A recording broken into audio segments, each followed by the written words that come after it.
You know, dog parks are supposed to be a safe place for your pup to play, but one owner says her dog became very sick after a visit here. She's now speaking out to warn others. This is Gus. Hi, Gus. Hi, buddy. And his owner, who asked not to be identified, no longer lets him into the Grange Park dog area after a recent trip here.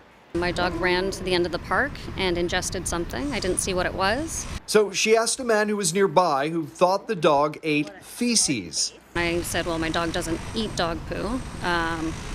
So he said, I don't think it is dog poo. I think it's human.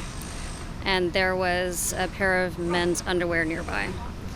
Hours later, he couldn't stand up. He was shaking. His eyes were dilated, and he looked terrified. So I rushed him to the emergency clinic, and they informed me that he had ingested an addict's poo. Shocking to hear? Well, not to vets. How many cases do you see?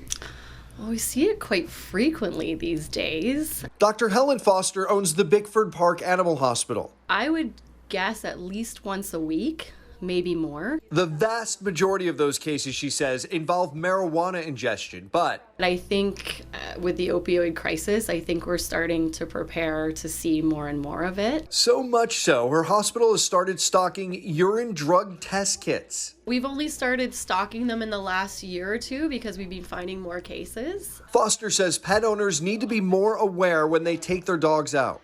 If you suspect that your dog may have gotten into something, or if you see it happen, my best advice is to contact a veterinarian immediately.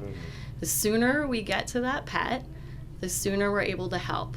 Ideally, it would be within a half hour of ingestion. Signs to look out for: dizziness, dribbling urine, dilated pupils. As for Gus, you can see he made it through, but some dogs aren't as lucky.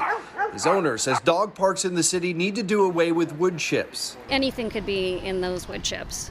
You just don't know. She now only takes her dog to a park with artificial turf. There's turf there, and I can actually see if there's anything on the ground there. As City News reported last month, Councillor Chris Moyes is calling for a master plan to add more dog parks, but also improve the ones we have.